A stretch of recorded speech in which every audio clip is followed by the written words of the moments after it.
Hello student, welcome to the lecture on participation, empowerment and change management. And after this lecture, we will be able to learn the following objectives.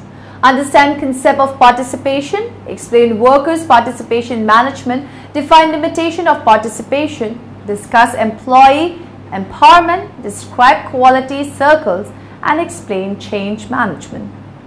Let's start with what empowerment means. Empowerment means giving employees power and authority to make decisions on their own.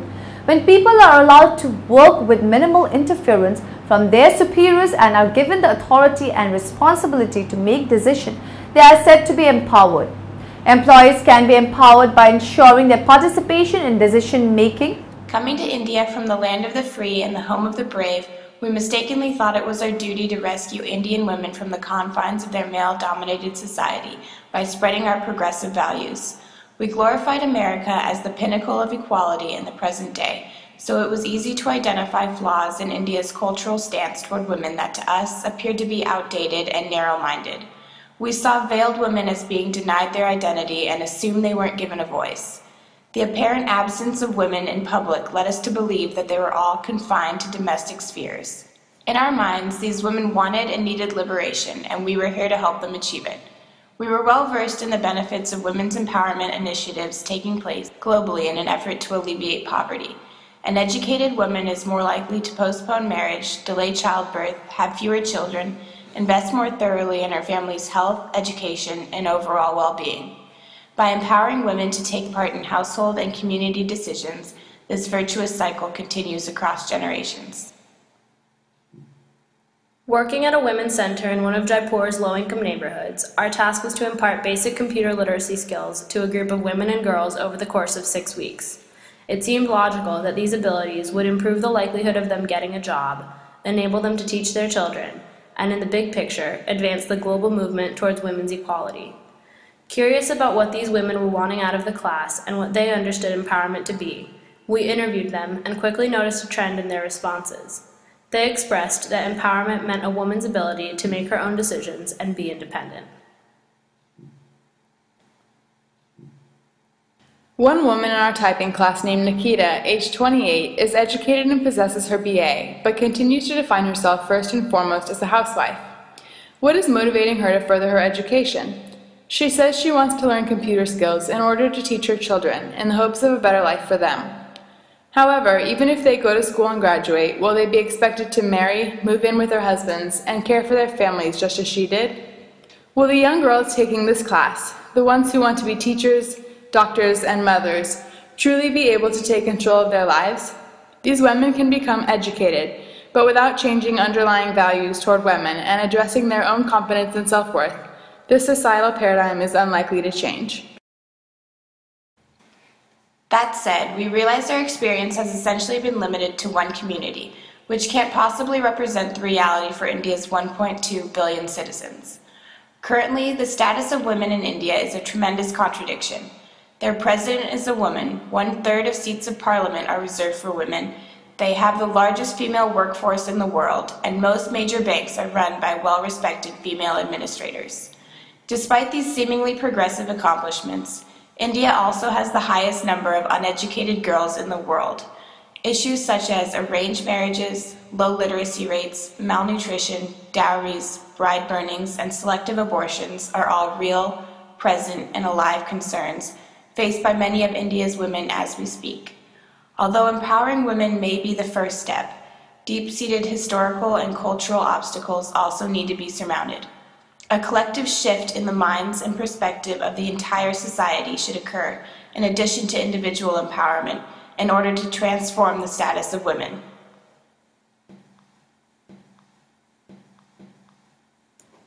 The contradictions exposed in the conditions of women in India led us to delve deeper into our own reality and perceptions of empowerment in the United States. Upon closer reflection, we realized that Americans are also guilty of living with inconsistencies we often overlook, and we are quick to pass judgments on others without examining our own imperfections. We assume that educated women are automatically given equal opportunities, yet wages remain disparate, and women are rarely seen in executive positions of businesses, schools, and other institutions. We always felt like we had the same rights and opportunities as men, and that with a high-quality education, perseverance, and determination, we were bound to succeed. After all, that is the prevailing theory in the United States. We are all capable of excelling in school, obtaining advanced degrees, working hard, making money, and improving the quality of our lives. Those who are unable to do so are reprimanded for simply not trying hard enough. So much value is placed on one's power over his or her own destiny that we often fail to acknowledge or question the influences of the system we are tied to. We found ourselves face to face with the reality that we as Americans still live in a patriarchal society and that it's only been chipped away at over the years. How can we claim to be empowered and try to replicate this model elsewhere without ever challenging our own paradoxical standards?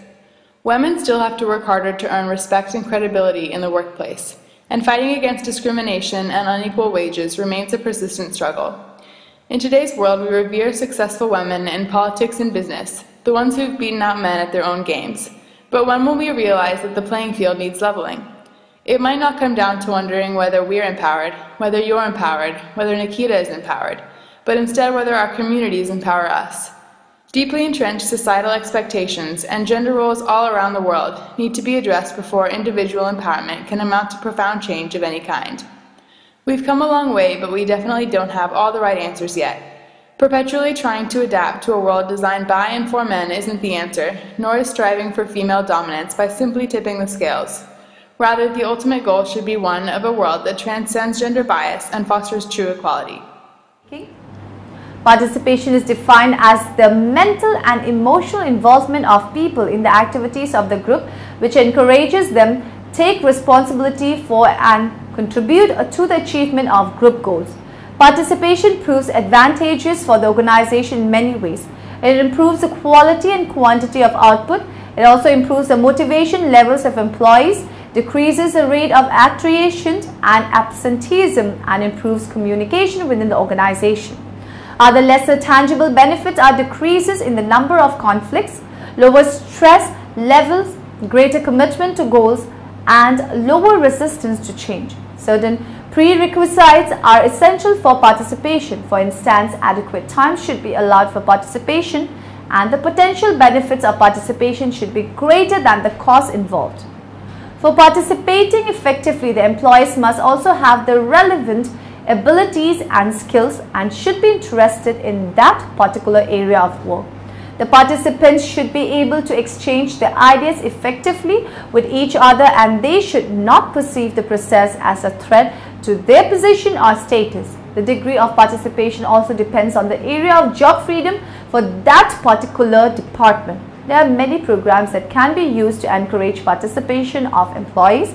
Some programs involve employees only to a modest extent, while other programs require a substantial amount of participation from employees.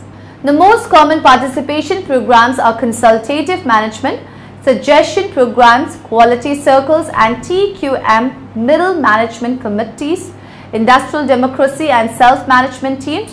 One or more of such programs can be used within the same organization.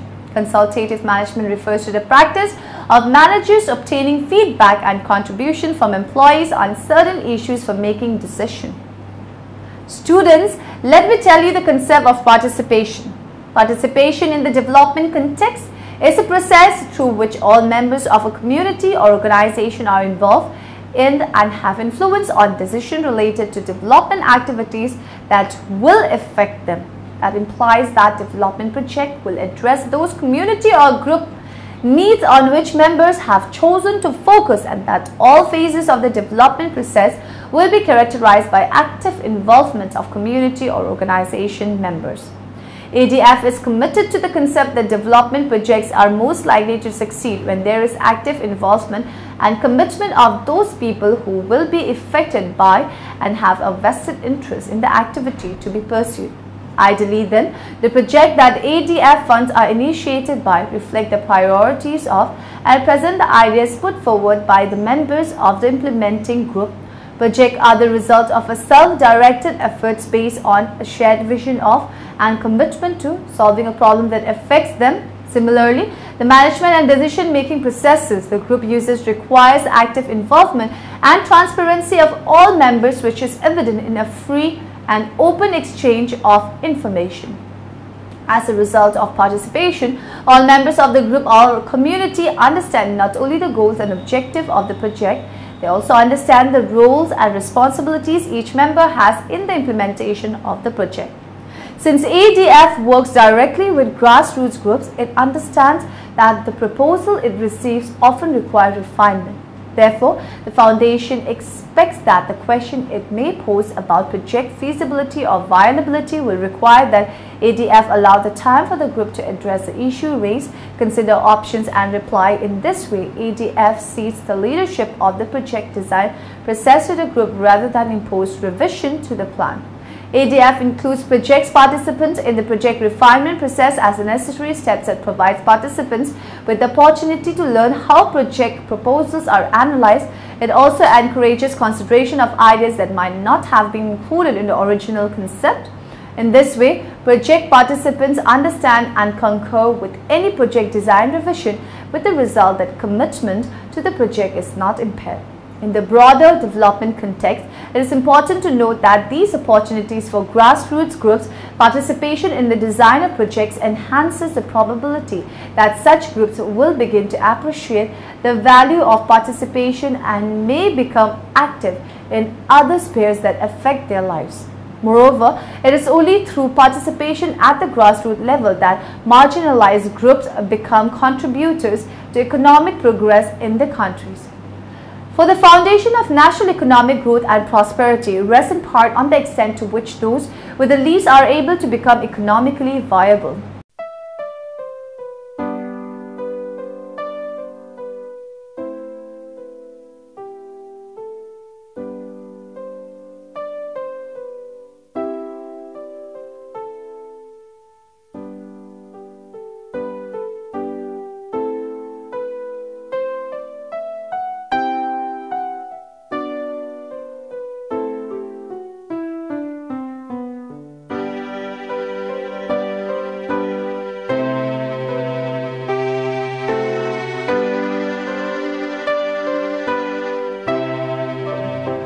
Coming to next topic, workers' participation in management is an essential ingredient of industrial democracy. The concept of workers' participation in management is based on human relation approach to management, which brought about a new set of values to labor and management.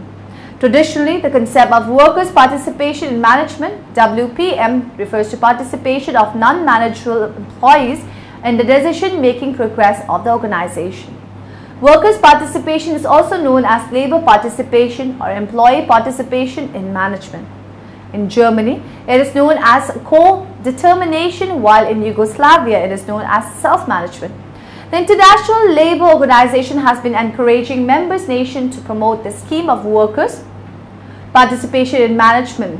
Workers' participation in management implies mental and emotional involvement of workers in the management of enterprise. It is considered as a mechanism where workers have a say in the decision making. According to Kate Davis, participation refers to the mental and emotional involvement of a person in a group situation, which encourages him to contribute to group goals and share the responsibility of achievement. According to Walpole, participation in management gives the worker a sense of importance, pride and accomplishment. It gives him the freedom of opportunity for self-expression, a feeling of belongingness with the place of work and a sense of workmanship and creativity. The concept of workers' participation in management encompasses the following.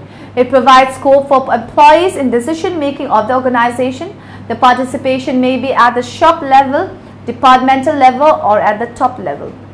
The participation includes the willingness to share the responsibility of the organization by the workers. The features of WPM are: participation means mental and emotional involvement rather than mere physical presence. Workers participate in management not as individuals but collectively as a group through their representatives. Workers' participation in management may be formal or informal. In both the cases, it is a system of communication and consultation whereby employees express their opinions and contribute to managerial decision. There can be 5 levels of management participation or WPM. Information participation. It ensures that employees are able to receive information and express their views pertaining to the matter of general economic importance. Consultative importance. Here workers are consulted on the matters of employee welfare such as work, safety and health. However, final decision always rests with the top level management as employees' views are only advisory in nature. Associative participation, it is an extension of consultative participation as management here is under the moral obligation to accept and implement the unanimous decision of the employees. Under this method, the managers and workers jointly take decision. The objective of WPM are to establish industrial democracy, to build the most dynamic human resources, to satisfy the workers' social esteem needs, to strengthen labor management, cooperation and thus maintain industrial peace and harmony, to promote increased productivity for the advance of the organization, workers and the society at large. Its psychological objective is to secure full recognition of the workers. The importance of WPM are unique motivational power and a great psychological value, peace and harmony between workers and management. Workers get to see how their action would contribute to the overall growth of the company. They tend to view the decision as their own and are more enthusiastic in their implementation. Participation makes them more responsible. They become more willing to take initiative and come out with cost-saving suggestions and growth-oriented ideas. The success of worker quotient in management depends upon the following condition. The attitude and outlook of the parties should be enlightened and impartial so that a free and frank exchange of thoughts and opinions could be possible. Where a right kind of attitude exists and proper atmosphere prevails, the process of participation is generally stimulated. Both parties should have a genuine faith in the system and in each other and be willing to work together. The labor, on the other hand, must also wholeheartedly cooperate with the management through its trade unions. The foreman and supervisory cadre must also lend their full support so that the accepted policies could be implemented without any resentment on either side. Participation should be real.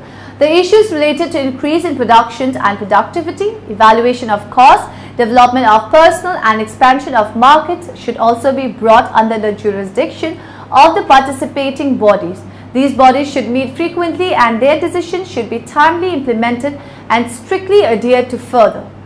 Despite the importance and benefits identified above, participation has limitation, particularly in relation to being context-specific. Campbell identified 4 constraints to participation: institutional, cultural, knowledge and financial. There are limits to what participation alone can achieve in terms of equity and efficiency, given pre-existing socio-economic inequalities and relation of power. Biggs and Smith have found that participatory events such as PRA can construct knowledge in ways that strongly reflect existing social relation of power and gender. Devas and Grant identified that participation can be inhibited by social dynamics of exclusion and inclusion at the community level. Barriers to participation may include professional elitism, time and financial costs, lack of interest and skills among proponents and planners, and uncertainty about the result of public involvement. Bamberger has identified the following causes of participation. Project startup may be delayed by negotiation with beneficiaries. Participatory approaches frequently increase the number of managerial and administrative staff required. Well-organized communities are able to exert pressure to raise the level or widen the range of services beyond those originally planned, with consequent increases in project cost. Grimble and Chant suggested that methods need to be located within a broader frame that enables stakeholders to be identified and conflicts potentially diffused, circumvented or resolved. Participatory methods per se cannot guarantee success.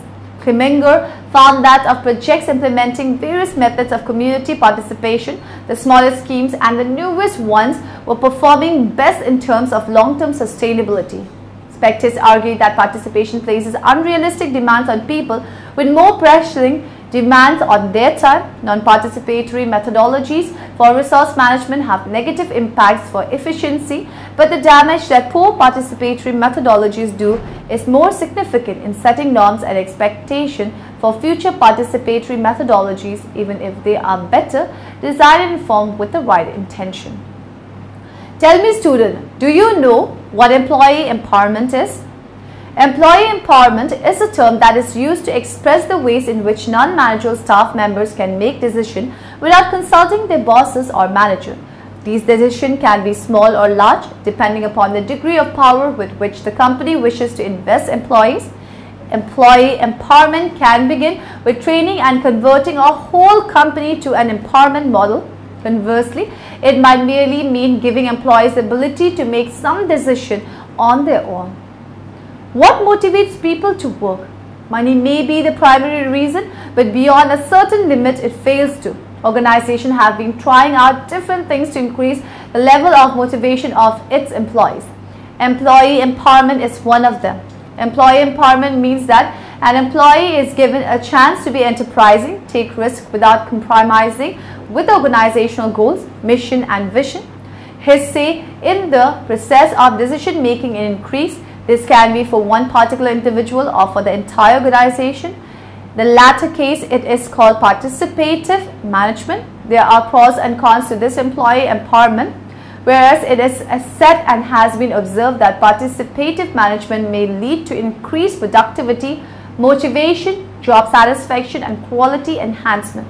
It may also slow down the process of decision making and act a potential security threat in terms of ease of access of information it offers to the employees. From an organizational perspective, the following pros and cons may be associated with employee empowerment. The process of employee empowerment, it leads to greater job satisfaction, motivation, increased productivity and reduces the cost.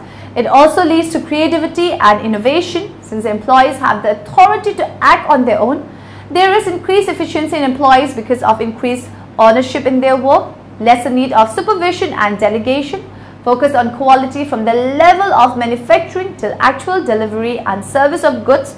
Employees, when empowered, become more entrepreneurial and start taking more risk. Greater the risk, greater are the changes to succeed. At the individual level, employee empowerment means we are an integral component of the organization. This may sprout egotism or arrogance in the workers. Apart from disadvantages at the organization level, there are certain challenges that emerge at the individual level. Supervisors often complain disgust from the empowered workers. The following points go against employee empowerment: egotism or arrogance. Worker arrogance can create a big trouble for the supervisor and the manager. There can be problems in delegating. Employees avoid reporting about their work and feedback can be taken negatively.